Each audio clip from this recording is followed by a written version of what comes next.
went deep within. No, I can't turn back, I need that grin. Finally, the United States gets the almighty Audi RS6 again. In fact, we have been without one of Audi's coolest models for more than 8 years now. The only time the United States has ever gotten an RS6 was for one model year, and that was back in 2003. We missed out on the glorious C6 generation that came with a twin turbocharged V10. That car made 571 horsepower back in 2008. Then we had the C7 generation, which is one of the most beautiful cars Audi has ever made. But finally, Audi has graced us with this, the 2021 RS6. Built to compete against the likes of the M5 and the E63, the RS6 needs to be fast, stylish, and luxurious. And boy, is it all three of those things.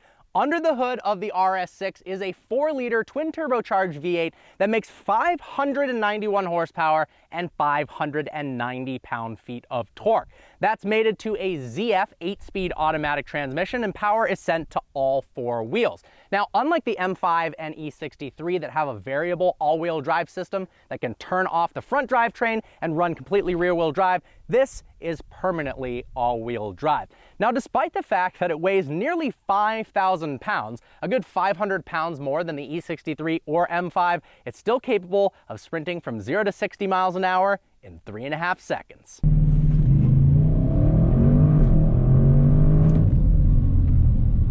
The new RS6 is drop-dead gorgeous. It's a shame that wagons don't get enough love in the United States, but I'm hoping that the RS6 and the E63 wagon will start to change that, and it's not just the ultimate gearheads that like wagons. The general population will start enjoying them, and then we'll see more and more cars like the RS6. I'm in love with the front fascia of this car. Despite having a massive front grille, it fits so well with the design of the RS6. I absolutely love these laser headlights, and check this out. It's got a really cool welcome feature when you approach the car and unlock it.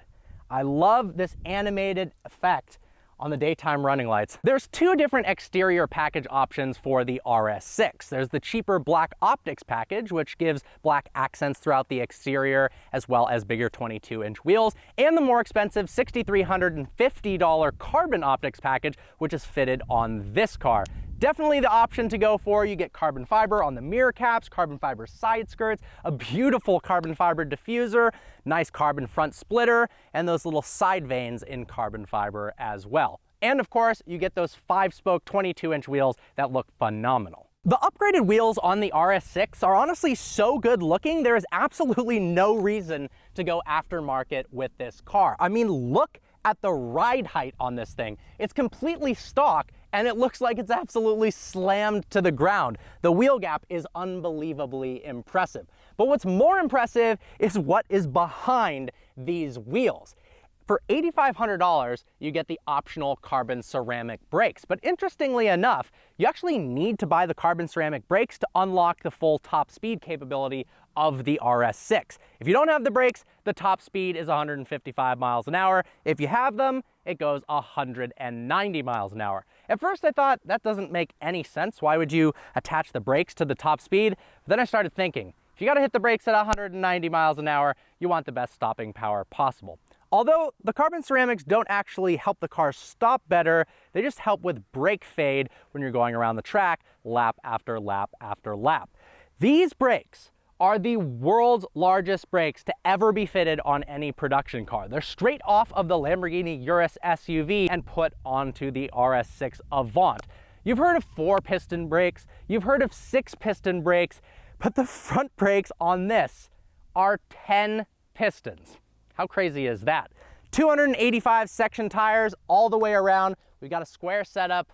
Make sure this thing handles as good as possible. The rear end of the RS6 is one of my absolute favorite parts of the car. The massive curvaceous carbon fiber rear diffuser, the gorgeous rear taillights, as well as the massive oval split exhaust make for one beautiful rear end. It's also got really wide, meaty hips, both on the rear and in the front. But because this is a wagon, it's also practical as well. If we pop the trunk of the RS6, it reveals 30 cubic feet of storage.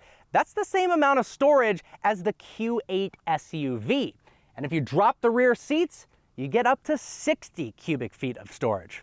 Pretty impressive for a sports car. Hopping on the inside of the RS6 reveals a gorgeous interior. The fit and finishes are top-notch. Everything is covered in leather, or carbon fiber, or metal. Very little use of plastics. Now, there are 4 different interior color options to choose from. This is referred to as cognac, which I think provides a really nice contrast compared to the carbon fiber and the piano black trim. These are the sport seats that are actually standard in the car. They're actually really comfortable and have nice bolstering, so they hold you in place around corners. I also love the hexagonal shape in the seats as well. You can also opt for comfort seats that have 18 ways of adjustability and massage functionality if you so desire, although they're a little bit uglier. This specific car also features the $2,500 executive package that gives you extended leather throughout the interior. It also gives you heated rear seats. We've got heated and cooled front seats, as well as soft closed doors and a gorgeous heads-up display. It also has the driver assistance package, which comes with lane keep assist, adaptive cruise control, and even traffic sign recognition. We've got 3 gorgeous displays in the interior of the RS6, the bottom of which is predominantly used for your climate control, but you can also use it to search in the navigation. So if we're in navigation, we click search. Instead of typing in using a keyboard, you can actually draw out your destination. If we want to go to vehicle virgin land, you can spell V E. How cool is that? Now, we also have a customizable instrument cluster that has many different views. You can click the view button here to change from a more navigation focused or a more performance focused display. Speaking of performance, we've got these beautiful metal paddles behind the steering wheel that feel great to the touch, and a button labeled RS mode on the steering wheel itself.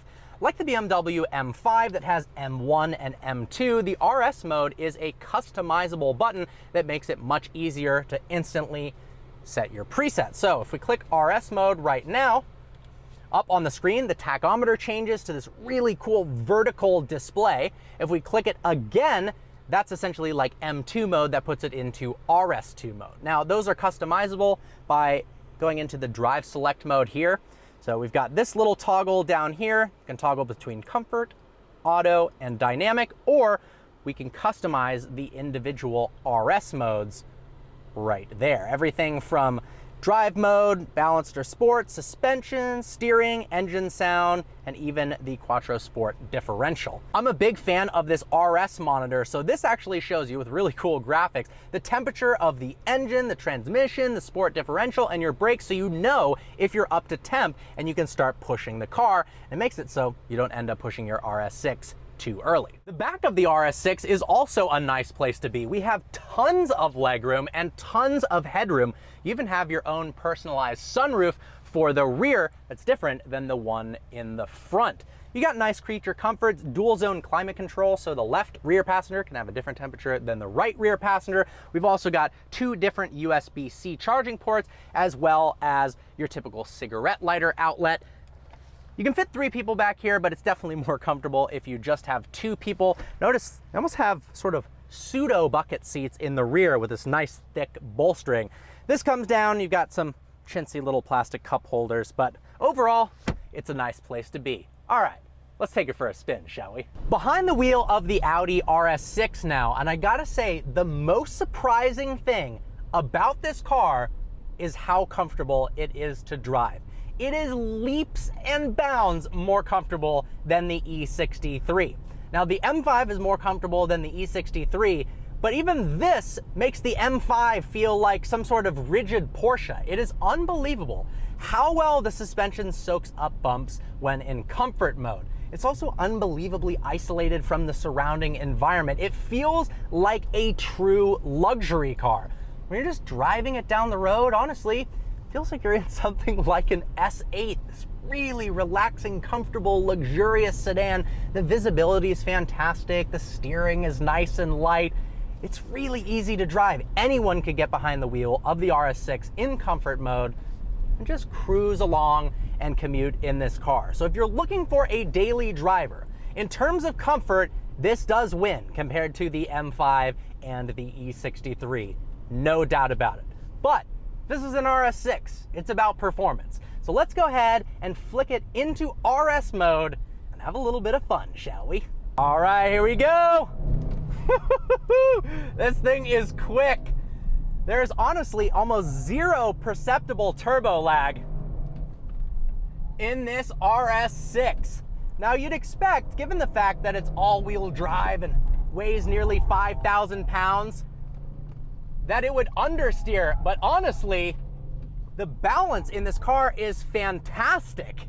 It doesn't understeer at all. It's just got this perfect mix of neutral steering, and I bet with a little bit too much gas on the exit of a turn, you could get this tail happy, but man, the amount of grip it has and the confidence that this inspires behind the wheel is truly exceptional. Woo! Now, it doesn't feel quite as communicative as the M5 or the E63. The steering is a little bit more muted and the suspension is a little bit softer, so you're not feeling all the bumps and the undulations in the road.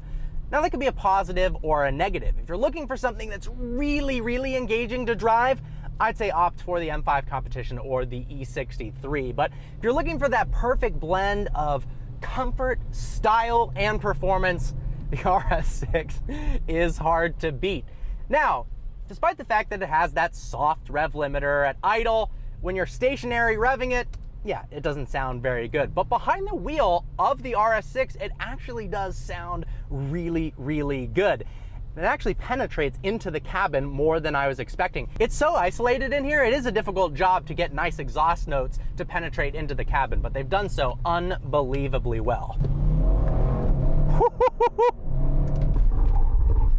Oh, those brakes are tear your face off effective.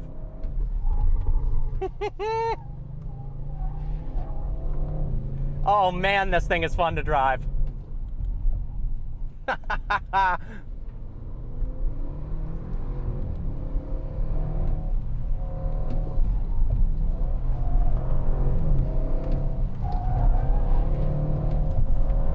Wow.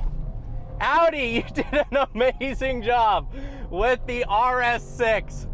So with that, I think I'll leave you with a first-person point of view drive to show you truly what it's like behind the wheel of this beast. I hope you guys enjoyed this video. Like always, please browse the channel and subscribe. I look forward to seeing you next video.